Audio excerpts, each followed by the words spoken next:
আরিফ যখন আমার দরজার সামনে থেকে ফিরে গেল তখন তার কাঠটা আগের মতো টান টান ছিল না।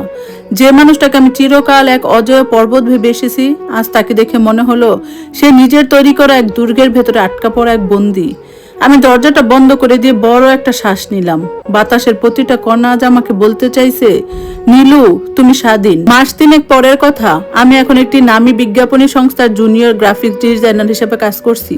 বেতন খুব বেশি নয়, কিন্তু নিজের উপার্জিত টাকায় যখন মায়ের জন্য একটা সাধারণ সুতির শাড়ি কিনলাম, মা সেদিন শাড়িটা বুকে জড়িয়ে ধরে কেঁদেছিলেন।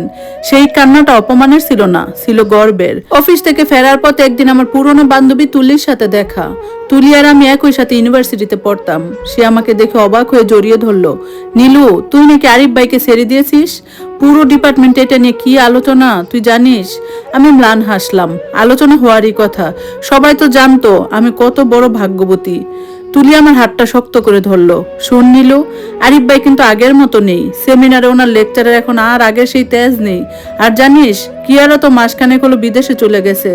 যাওয়ার আগে লুনার কি হয়েছে জানিস? আমার বুকের ভেতরটা একটু খসখস করে উঠলো। আমি নিজেকে সামলে নিয়ে বললাম, কি হয়েছে? কিয়ারা লুনার দায়িত্ব নেয়নি। আরিফ ভাই নাকি বিড়ালটাকে নিয়ে একা ওই বাড়িতেই থাকছে। লোকটা নাকি একদম চুপচাপ হয়ে গেছে। আমি কথা বাড়ালাম না। লুনার জন্য খারাপ লাগলো, কিন্তু আরিফের জন্য নয়। না, যা তার জন্য আমার হৃদয়ে এখন আর কোনো সহানুভূতি অবশিষ্ট নেই। সেদিন অফিস থেকে ফিরতে বেশ রাত হলো। গলির মাথায় রিক্সা থেকে নামতে দেখলাম সেই পরিচিত গাড়িটা। আবার আরিফ গাড়ির সাথে হেলান দিয়ে দাঁড়িয়ে আছে। আমাকে দেখে সে সোজা হয়ে দাঁড়ালো। তার চোখ মুখে ক্লান্তির ছাপ স্পষ্ট। নীলু, 5 মিনিট কথা বলা যাবে? আমি ঘড়ির দিকে তাকালাম। রাত্রি 10টা বাজে। আরিফ, যা বলার এখানেই বলো। আরিফ পকেট থেকে একটা চাবি রিং বের করলো। লুনা খুব অসুস্থ, ও কিছু খাচ্ছে না। ডক্টর বলছে ও ডিপ্রেশনে আছে। ও সারাদিন তোমার ঘরের দরজায় বসে থাকে। আমি স্তব্ধ হয়ে গেলাম। যে বিড়ালটাকে আমি অবহেলা করতাম, সে বিড়ালের জন্য আমার স্বামী আমাকে দূরে সরিয়ে দিয়েছে। সেই প্রাণী আজ আমার জন্য সুখ পালন করছে। আমি কি করব আরিফ? আমি তো আর বিড়ালের ডক্টর নই। আরিফের গলা ধরে এলো। ও ডক্টর চায় না নীলু, ও তোমাকে চায়। তুমি যখন ছিলে ও তোমার আশেপাশে ঘুরঘুর করতো। আমি ভাবতাম ও তোমাকে ডিস্টার্ব করছে, তাই আমি তোমাকে বকা দিতাম। কিন্তু আজ বুঝছি ও আসলে তোমার মমতাটুকু চিনতো, যা আমি চিনতে পারিনি। আমি কঠিন স্বরে বললাম, তুমি দেরি করে ফেলেছো আরিফ। লুনার জন্য আমার মায়া হচ্ছে, কিন্তু তোমার ওই অভিশপ্ত ঘরে পা রাখার ক্ষমতা আমার নেই।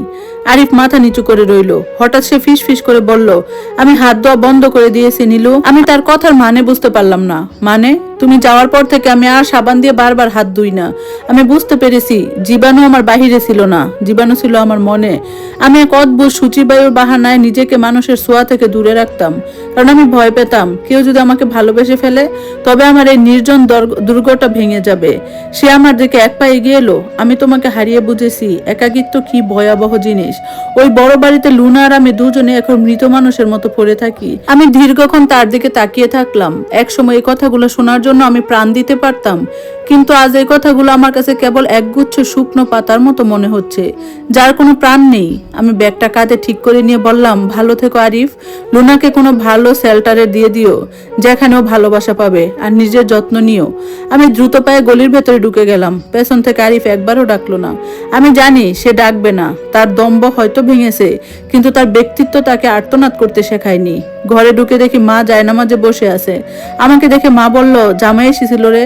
আমি হাসলাম। না মা, এক অপরিচিত মানুষ এসেছিল। পথ বুলের দিকে গলির ভিতরে ঢুকে পড়ছিল। জানালার উপাশে বৃষ্টি মেঘ জমা হয়ে আছে। আজ আর আমার মন খারাপ নেই। আমি জানি কাল সকালে আবার নতুন রোদ উঠবে, আর সেই রোদে আমার নিজস্ব একটা আকাশ থাকবে। অফিসে আমার কাজের চাপ বেড়েছে। ক্রিয়েটিভ ডিরেক্টর আমার কাজ দেখে সেদিন সবার সামনে প্রশংসা করলেন। নীলু, আপনার ডিজাইন একটা অন্যরকম প্রাণ আছে। মনে হয় প্রতিটি রেখায় কোনো না কোনো গল্প লুকানো। আমি মৃদু হাসলাম। আমার এই রেখাগুলো তো শুধু রং দিয়ে আঁকা নয়, এগুলো আমার দীর্ঘদিনের চাপা পড়ে থাকা দীর্ঘশ্বাস দিয়ে তৈরি। অফিসের কলিগদের সাথে এখন আমি আড্ডা দেই, ক্যাফেটেরিয়ায় বসে চা খাই। এক সময় যে মেয়েটা স্বামীর গ্লাসে মুখ দিত ভয় পেত, আজ একদল মানুষের সাথে নিজের আইডিয়া শেয়ার করি। জীবনটা আসলে বিচিত্র। এরই মাঝে একদিন খবর পেলাম আরিফ নাকি অসুস্থ হয়ে হাসপাতালে ভর্তি। তুলি আমাকে ফোন করে জানালো আরিফ ভাই নাকি সিভিয়ার ফুড পয়জনিং। গত কয়েকদিন উনি নাকি বাসায় একা ছিলেন, ঠিক মতো খাওয়া দাওয়া করেননি, ওনার ল্যাবরেটরিতেই সেন্সলেস হয়ে পড়েছিলেন। শুনে আমার হাতটা একটু থেমে গেল। মা পাশে বসে তরকারি কাটছিলেন। মায়ের মুখ দেখে বুঝলাম তিনি সব শুনেছেন। মা নিচু গলায় বলল, যাবি নাকি একবার? মানুষটা তো একা। আমি শান্তভাবে বললাম, না মা, সে একা থাকতে পছন্দ করে। তার জীবনে অন্য কারোর প্রবেশাধিকার তো সে নিজেই বন্ধ করে দিয়েছে। হাসপাতাল থেকে ফিরে আরিফ নাকি একদম বদলে গেছে। আমাদের পুরনো পরিচিত প্রতিবেশী রফিক কাকা একদিন বাজারে মায়ের সাথে দেখা করতে এসে বললেন, আরিফ সাহেব তো বাসাটা বিক্রি করে দিচ্ছেন। শুনলাম উনি ডিনমেশন নিয়েছেন ইউনিভার্সিটি থেকে, কোনো এক নির্জন গ্রামে গিয়ে থাকবেন নাকি। খবরটা শুনে আমার বুকের ভেতরটা কেমন জানি চিনচিন করে উঠলো। আরিফের মতো একজন উচ্চাকাঙ্ক্ষী মানুষ, যার কাছে কেরিয়ারই ছিল সব, সে ডিনমেশন নিচ্ছে। দিন 7 পর অফিস থেকে ফেরার সময় দেখলাম আমাদের দরজার সামনে একটা বড় ঝুড়ি রাখা, তার উপর একটা চিরকুট। ঝুড়িটা নড়ছে। আমি সাবধানে ঝুড়িটা খুলতে চমকে উঠলাম, লুনা। বিড়ালটা একদম শুকিয়ে গেছে, তার সেই উজ্জ্বল পশমগুলো মলিন হয়ে আছে। ঝুড়ির ভেতরে একটা খাম। আমি খামটা খুলে পড়তে শুরু করলাম। নীলু, আমি জানি আমি লুনার দায়িত্ব নেওয়ার যোগ্য নই। ওর দিকে তাকালে বারবার তোমার কথা মনে পড়ে। ও এখন আর আমার সাথে থাকতে চায় না। ও শুধু দরজার দিকে তাকিয়ে থাকে, হয়তো তোমার আসার অপেক্ষা করে। আমি শহর ছেড়ে চলে যাচ্ছি। লুনার জন্য কোনো নিরাপদ জায়গা খুঁজে পেলাম না তোমার চেয়ে। একে আমি দয়া বলবো না, তবে একটা প্রাণ বাঁচানোর অনুরোধ। ওর মা হওয়ার অধিকার তো আমি কেড়ে নিয়েছিলাম, অন্তত ওকে তোমার কাছে একটু জায়গা দিও। ভালো থেকো, ইতি আরিফ। লুনা আমার দিকে করুণ চোখে তাকালো। আমি ওকে কুলে তুলে নিলাম। যে বিড়ালকে আরিফ আমার চেয়ে বেশি ভালোবাসতো, আর সেই বিড়ালই আমার মাঝখানে শেষ স্মৃতি হিসেবে আমার হাতে এলো। সপ্তাহখানেক পরে লুনার সেবা করতে করতে আমি আবার সেই পুরনো মায়াটা খুঁজে পাচ্ছিলাম। লুনা এখন আমার বিছানায় আমার কুলে ঘুমায়। ও এখন আর অপরিচিত কারো বিড়াল নয়, ও আমার একাকিত্বের সঙ্গী। হঠাৎ একদিন ল্যাপটপ কাজ করতে করতে আমি আরিফের পুরনো একটা ফাইল পেলাম। ওটা আমার ল্যাপটপের ড্রাইভে সেভ করা ছিল। ফাইলটার নাম ছিল আমাদের ঘর। কৌতূহলবশত ফাইলটা খুললাম, দেখলাম সেখানে একটা বাড়ির নকশা। আরিফ তার আর্কিটেক্ট বন্ধুদের দিয়ে এটা করিয়েছিল। বাড়ির বাগানটাতে লেখা আছে নীলুর বাগান, আর ভেতরে একটা ছোট্ট নার্সারি রুমের নাম দেওয়া আছে, যা আমি বাচ্চার জন্য চেয়েছিলাম। তারিখটা দেখে আমার চোখ ভিজে এলো। তারিখটা ছিল সেই দিনটি যেদিন আমার বাচ্চাটা মারা গিয়েছিল। সেদিন সে হাসপাতালে আমার হাত ধরেনি ঠিকই, কিন্তু সে গোপনে আমার স্বপ্নের ঘরটা ডিজাইন করেছিল। তার প্রকাশভঙ্গি ছিল ভয়াবহ। সে ভালোবাসাটা জানতো না, শুধু কর্তব্যটা বুঝতো। তার সেই কঠিন খোলসের আড়ালে হয়তো একটা মানুষ ছিল, কিন্তু সেই মানুষটা এতটাই গভীর ছিল যে তাকে উদ্ধার করার শক্তি আমার ছিল না।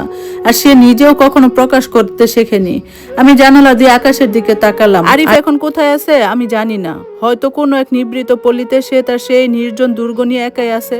আমি ডিভোর্স পেপারটা হাতে নিলাম। স্বাক্ষর করার সময় আমার হাতটা একবার কাঁপছিল।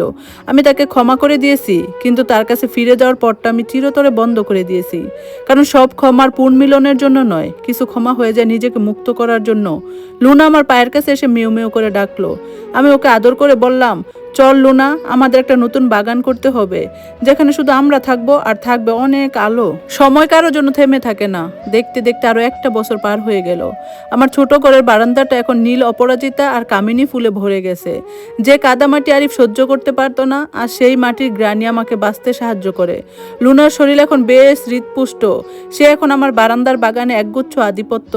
আমার ক্যারিয়ার এখন তুঙ্গে। আমি এখন আর শুধু গ্রাফিক ডিজাইনার নই, আমি একটি ডিজিটাল এজেন্সির আর্ট ডিরেক্টর। আজ আমার অফিস একটা বড় ইভেন্ট ছিল। কাজ শেষে বাড়ি ফিরতে রাত হলো।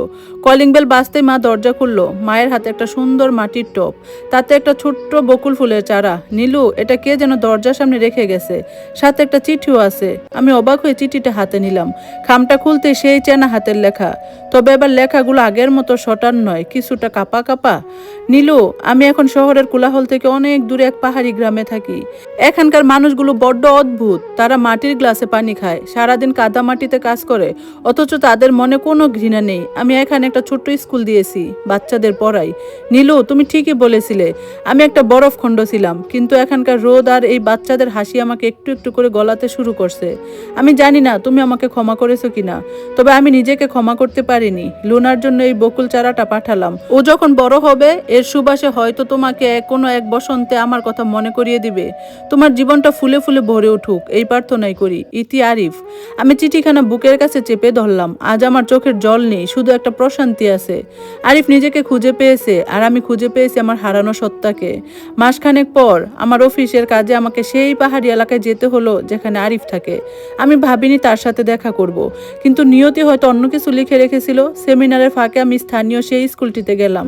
দূর থেকে দেখলাম একজন মানুষ সাদা পায়জামা আর পাঞ্জাবি পরে বটতলায় একদল বাচ্চাদের সাথে বসে আছে। তার চশমা নাকের ডগায় ঝুলে আছে। সে বাচ্চাদের ছবি আঁকা শেখাচ্ছে।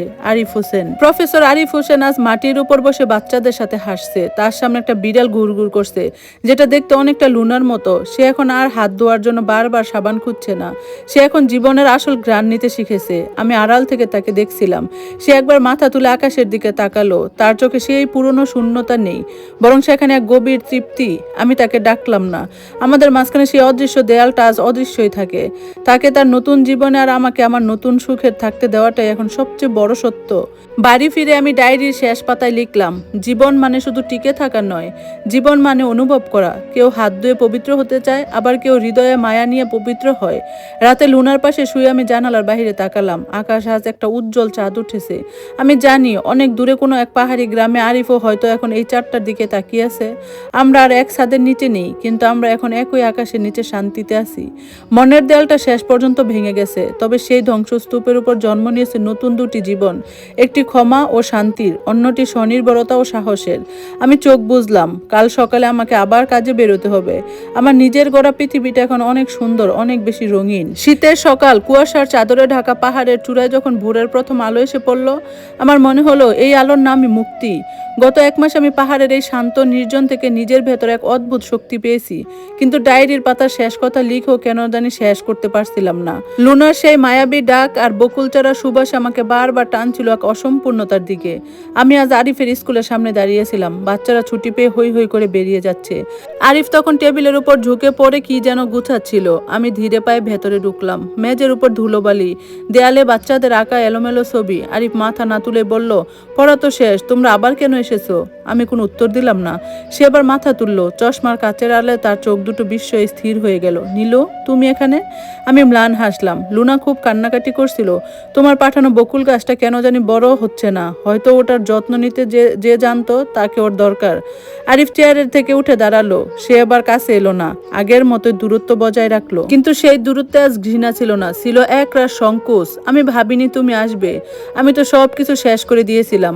সবকিছু কি শেষ করা যায় আরিফ? আমি টেবিলের ধুলো মাখা ছবিগুলোর দিকে হাত বাড়িয়ে দিলাম। তুমি জীবাণুমুক্ত হতে চেয়েছিল, কিন্তু জীবাণু তো জীবন ছাড়া না। এই ধুলো, এই কাদা, এই আবেগ, এগুলো তো মানুষ হওয়ার প্রমাণ। তুমি কি নিজেকে ক্ষমা করতে পেরেছো? আরিফ এবার আমার খুব কাছে এসে দাঁড়ালো। আমি খেয়াল করলাম তার পাঞ্জাবির হাতে রক্তের দাগ লেগে আছে। তার সেই অতি পরিচ্ছন্ন হাতের নখগুলোতে আজ মাটির কণা। সে কাপা গলায় বলল, নীলু, আমি যখন হাত ধুতাম তখন আসলে আমি আমার ভেতরের অপরাধ বোধ ধোয়ার চেষ্টা করতাম। আমি নিজেকে খুব একা ভাবতাম, তাই কাউকে কাছে আসতে দিতাম না। আমি জানতাম না যে ভালোবাসা স্পর্শে নয়, অনুভবে থাকে। সে হঠাৎ আমার সামনে হাঁটু গেড়ে বসে পড়ল। প্রফেসর আরিফ হোসেন, যার দম্ভে একসময় আকাশ কাঁপতো, সে আজ এক সাধারণ নারীর সামনে নতজানু। নীলু, আমি তোমার হারিয়ে যাওয়া বাচ্চাটার জন্য ক্ষমা চাইছি। আমি আমার ওই রোবটের মতো আচরণের জন্য ক্ষমা চাইছি। তুমি কি আমাকে একবার সুযোগ দিবে? এবার কোনো দেয়াল থাকবে না, কোনো গ্লাস ফেলে দেওয়া হবে না। আমাদের ছোট বাসায় গ্লাস থাকবে একটাই। আমরা দুজন একই গ্লাসের জীবনের অমৃত ভাগ করে নেব।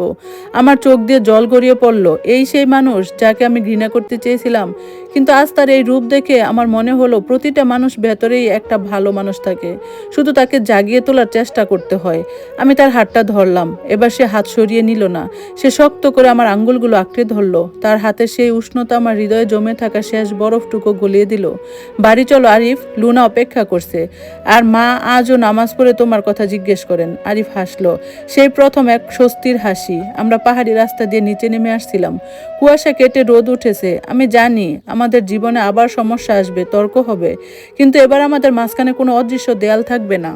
এবার আমরা একে অপরের হাত ধরে সেই দেয়ালগুলো ভেঙে ফেলবো। বিকেলে যখন আমরা ঢাকা ফেরার বাসে উঠলাম মায়ের সাথে দেখা করার জন্য, আরিফ আমার কাঁধে মাথা রাখলো। আমি জানালার বাইরে তাকিয়ে ভাবছিলাম, ভালোবাসা মানে শুধু একসাথে থাকা নয়, ভালোবাসা মানে একে অপরকে বদলে দেওয়ার সাহস রাখা।